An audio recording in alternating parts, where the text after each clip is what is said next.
Les gars, Carmen dans les mini-justiciers, j'ai vraiment aucune pitié pour elle, mais genre zéro. Cette gamine, c'est littéralement un programme de propagande pour le harcèlement. L'épisode commence et elle prépare ses cartons d'anniversaire. Et là, tu te dis, oh, c'est mignon. 2 secondes plus tard, J'ai des tonnes de copains et j'espère qu'ils vont m'offrir des super cadeaux, car l'année dernière, ils étaient nuls. c'est une dinguerie de passer de poteau à michto en quelques frames. Ensuite, elle va chercher ses potes pour les inviter à son anniversaire. Enfin, inviter, c'est un grand mot. Elle voit Elliot, Et essaie de casser ta tirelire pour une fois, le radin. J'en ai assez de tes cadeaux à 2 centimes. elle voit Lulu, C'est sympa. Par contre, t'amèneras ta propre cargaison de gâteaux, histoire qu'il en reste un peu pour les autres, glouton.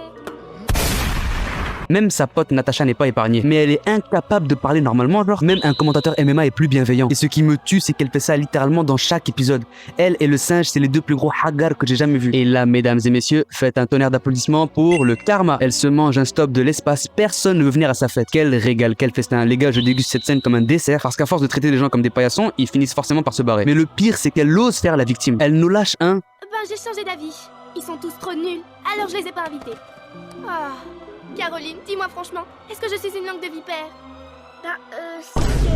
Serette. Ils sont à la patinoire, loin de toi, par instinct de survie. Et elle nous lâche ses grosses larmes d'alligator certifiées. Désolé les gars, ça marche pas avec moi. Tu peux pas nous faire le démon pendant 10 minutes et ensuite espérer que les gens jouent du violon pour toi. On dirait que le scénario essaye presque de me faire culpabiliser. Ensuite, elle se transforme et obtient le pouvoir rêvé de Potatoes. Chacune de ses insultes transforme les gens. Donc en gros, le pouvoir qu'elle reçoit, c'est de faire exactement ce qu'elle fait pendant 5 saisons, mais en plus boosté. Ça, c'est du développement de personnage. Bref, elle fout le sbeul comme d'habitude et quand ses amis sont en danger, elle panique. Mais finalement, elle arrive à les sauver, pouvoir de l'amitié, ils s'entendent bien, mangent un gâteau, blablabla. Bref, les gars, vous m'aurez pas comme ça. C'est pas avec quelques phrases et un petit bisou sur la joue de la petite sœur que ça marchera. Cet enfant est un démon, au même titre que Gladys dans Angelo la débrouille. Et pour une fois dans les dessins animés, j'étais du côté du karma. Bref, si vous voulez que je parle plus de dessins animés comme ça, abonnez-vous.